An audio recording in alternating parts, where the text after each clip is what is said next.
Sí, es cierto.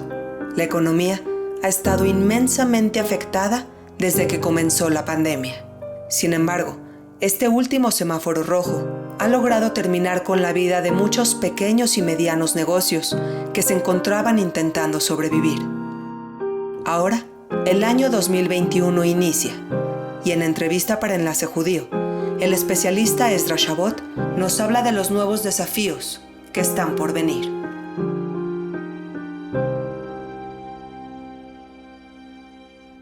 Hola Esdra, ¿cómo estás? Me da muchísimo gusto saludarte. Muchas gracias, Nadia, y muchas gracias a Enlace Judío por esta entrevista. Esdra, Donald Trump finalmente salió de la Casa Blanca. ¿Qué puede esperar para México? Pues esta nueva administración de Biden, nuestro presidente tardó un poco en felicitar al nuevo presidente de los Estados Unidos. ¿Esto podría tener alguna repercusión? Mira, la llegada de Biden a la Casa Blanca es sin duda un enorme respiro para todo el mundo. Se trata más que nada de una persona decente. Yo no diría, bueno, todos los políticos son realmente iguales. Pues uno piensa a veces que sí, pero en realidad frente a figuras como la de Donald Trump, que era en realidad pues un verdadero ampón, un tipo que pues logra burlar todas las reglas de la democracia para subir al poder y desde ahí hacer pedazos o tratar de hacer pedazos las instituciones, llega incluso pues a convocar a una rebelión y ahora está metido en un problema precisamente por eso. La llegada de Biden, y cuando uno escucha los discursos de Biden, uno puede estar a favor o en contra de lo que propone en términos económicos, si uno simpatiza con republicanos, con el modelo conservador, o liberales con el demócrata, pero escucha a alguien centrado, alguien que sabe lo que está hablando, alguien que tiene conocimiento, alguien que en términos de la pandemia se refiere a los expertos y habla precisamente de eso, de ciencia, de posibilidades reales de actuar. Hoy tenemos al doctor Fauci con una sonrisa, este hombre que pues tuvo que comerse bastantes sapos en la administración Trump para poder mantenerse.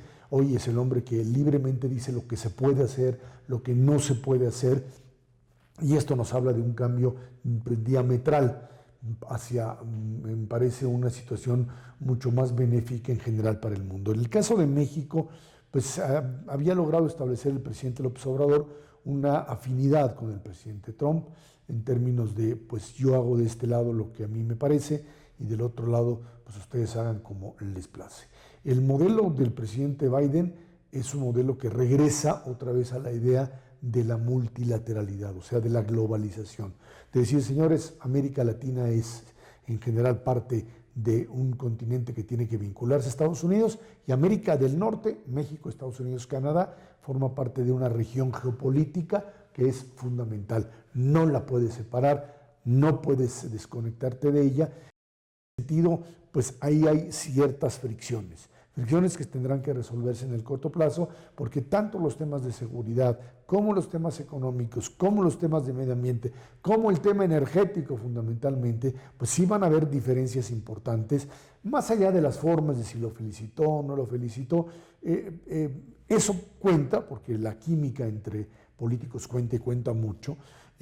Más allá de eso, las diferencias sustanciales entre la forma de ver el mundo pues van a obligar a nuestro país, que no tiene muchas canicas con las cuales negociar frente a Estados Unidos, a necesariamente adaptarse a esta nueva realidad. Los Estados Unidos siguen siendo el país más poderoso del planeta, siguen siendo los que tienen pues la sartén por el mango, la batuta en el esquema de América del Norte, y tanto Canadá, que tiene también diferencias con Biden en el tema del oleoducto de Keystone allá en Alberta, también van a pues entrar en una situación de negociación, pero estás hablando de una discusión entre políticos que saben bien a bien cómo se maneja esto y no ante un estafador que trata de robarte. Creo que finalmente ahora la pelota está de este lado. México tendrá que responder, tendrá que adaptarse a las reglas internacionales y no podrá pues brincarse la ley tan fácilmente. Y en ese sentido, pues ahí estará la presión, me parece finalmente para una realidad bastante benéfica para todos en general, y sí una presión externa que se sentirá mucho mayor, con mayor fuerza, frente a lo que teníamos anteriormente. Y es que, Esdra, es de vital importancia una buena relación con los Estados Unidos para nuestro país. Justamente ahora que estamos en una crisis económica tan importante, Esdra, venimos saliendo de un semáforo rojo más, el de diciembre, que finalmente lastimó más todavía la economía de nuestro país. ¿Ya podríamos empezar a ver la luz al final del camino en cuestiones económicas? Yo creo que la luz que estamos viendo al final del camino es la de un ferrocarril que está por venírsenos encima. Y no es que suene uno catastrófico, pero en realidad lo único que hoy está abriendo, digamos, la posibilidad de algún tipo de respiración artificial, diría yo, es el crecimiento que va a tener la economía norteamericana. La manufactura norteamericana empieza a caminar, Estados Unidos entra en un proceso de vacunación verdaderamente impresionante, de a millón podrían llegar a 1,5 millones de vacunas diarias, llegarían a 100 millones de vacunados o 150 en los primeros 100 días de la administración Biden, y esto les podría, en un periodo de 3 meses, reducir sustancialmente también los números de contagios y de muertes en Estados Unidos. Esto aunado a una inyección que eventualmente se dará de dinero, de un montón de dinero para reactivar la economía, va a hacer que las exportaciones mexicanas vayan a crecer de forma muy, muy importante, una forma que quizás no lo hayamos visto, y esto es lo que jala a la economía mexicana, a la exportadora, y va a beneficiarla enormemente. El problema está en los otros, en el mercado interno. Por eso dicen que la economía mexicana está o crecerá en una forma de K. O sea, en algunos que se cayeron y probablemente se queden ahí durante mucho tiempo, otros que sigan cayendo y otros que finalmente consigan ascender. Industrias o servicios que están ligados a la exportación, etcétera, podrán crecer. El tema de restaurantes, el tema de mercancía que se vende en tiendas departamentales, empresas que dan servicio o que tratan de vender a la calle, son las que se cayeron, a las que no se les dio ningún tipo de apoyo ni se les pretende dar, son esas que terminan prácticamente hundidas. Industria de la construcción, que prácticamente está, como dicen ahí, como una especie de electrocardiograma de muerto, o sea, cayeron, y es una línea totalmente recta y no se ve para dónde se levante, pues no tienes la posibilidad de crecimiento. O sea, tu mercado interno, tu consumo interno lo tienes prácticamente detenido. Y si no hay ese tipo de apoyo, que no se ve ahora que esté, vamos a tener esas diferencias sustanciales. Sectores que crecen enormemente y que se recuperan fuertemente, como manufacturas, por ejemplo, que se exportan, y otros que se caen, que venían cayéndose ya y que con la pandemia y su crecimiento descomunal van a provocar todavía una situación muy grave. Estos son los escenarios para este año y ahora sí que no hay para dónde moverse. Tratar de cerrar otra vez es verdaderamente criminal, como lo es también no tener una política de vacunación que aumente o que vaya a niveles mucho más rápidos y de conseguir esa vacuna, porque si no, obviamente esta idea de la recuperación de la economía mexicana en el mercado interno, en lo que se compra y se vende en México, está ligada a la posibilidad de que la pandemia ceda. Si la pandemia no cede, es imposible que puedas abrir libremente. Hay una relación directa entre controlar la pandemia y abrir el mercado interno. Ahí estamos parados en este momento.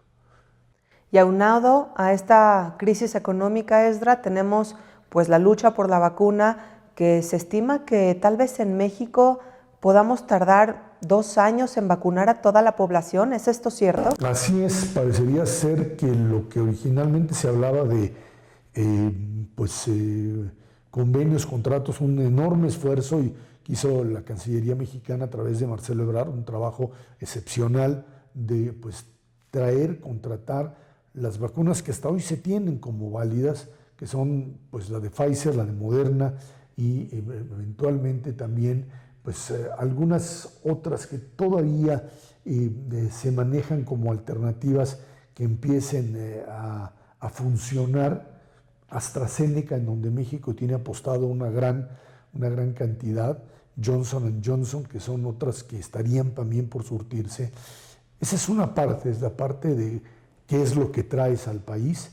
La otra parte es cómo la distribuyes, cómo llevas todo ese montón de vacuna que puedes llegar a obtener y cómo la llevas para que la gente se pueda vacunar.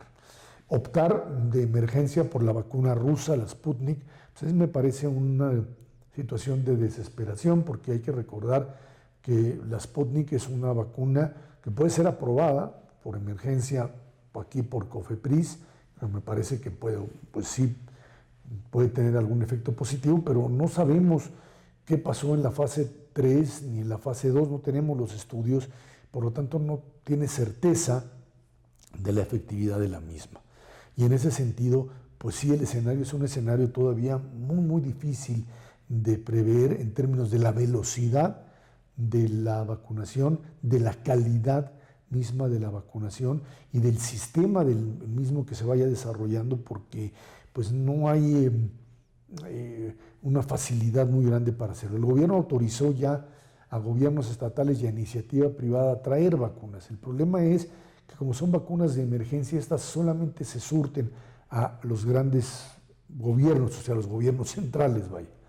Y en ese sentido, pues esta idea de poder acceder a laboratorios que te vendan esa vacuna hoy no se ve como muy viable.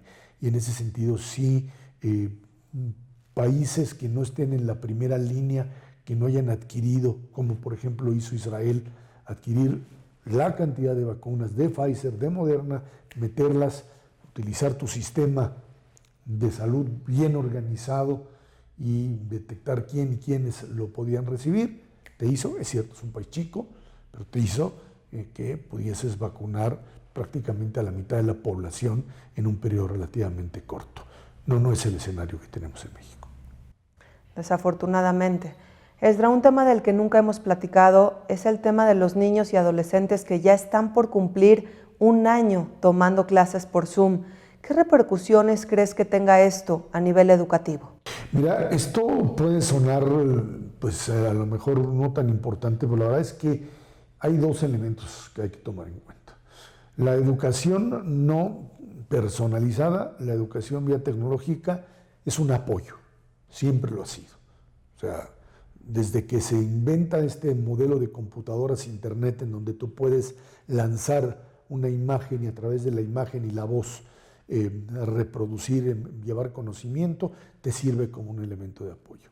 No te puede sustituir, y esto está demostrado ya en estudios, no te puede sustituir ni el conocimiento integral que implica el mantener la atención del niño y del adolescente, por un lado, por otro lado, el diálogo, el feedback, la retroalimentación que se da maestro-alumno en forma presencial y, lo más importante, la socialización, que es finalmente la parte más importante de la educación en cualquier parte del mundo, fundamentalmente en estos niveles. Esta combinación de estos tres elementos son vitales y cuando tú le cortas eso, obviamente porque no tenías otra alternativa, estás llegando ya, si no puedes reiniciar labores, digamos, por ahí de septiembre, agosto, septiembre, estás llegando a un momento en donde tendrás que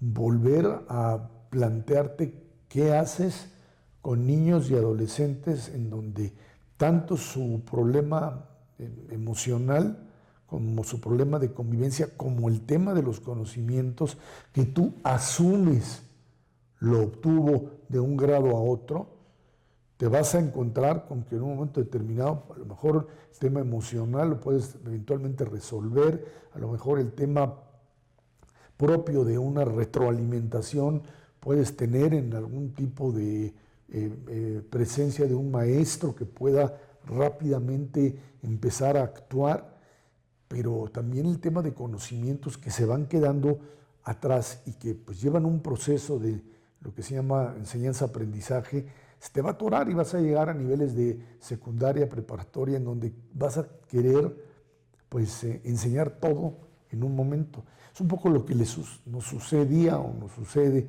a muchos en los ámbitos si no en la preparatoria, incluso en la universidad, cuando te llegaba gente que había pasado por el esquema tradicional y se había colado realmente porque pues no tenía los conocimientos, y tú ya no puedes, como maestro, como sistema universitario, por ejemplo, tú ya no puedes reponer aquello que no se conoció, que no se aprendió en ese momento, y entonces terminas generando profesionales mediocres, incapaces de tener las habilidades.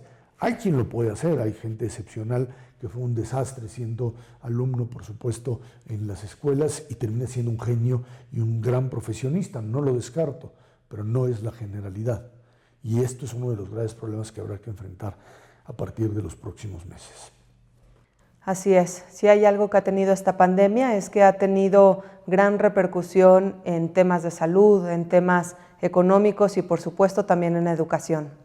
Esdra, te quiero agradecer muchísimo tu tiempo, como siempre tu claridad, y seguimos en contacto en entrevistas siempre para Enlace Judío para contar con todo tu apoyo. Muchas gracias Nadia, y gracias a Enlace Judío por permitirme estar aquí con ustedes. Gracias.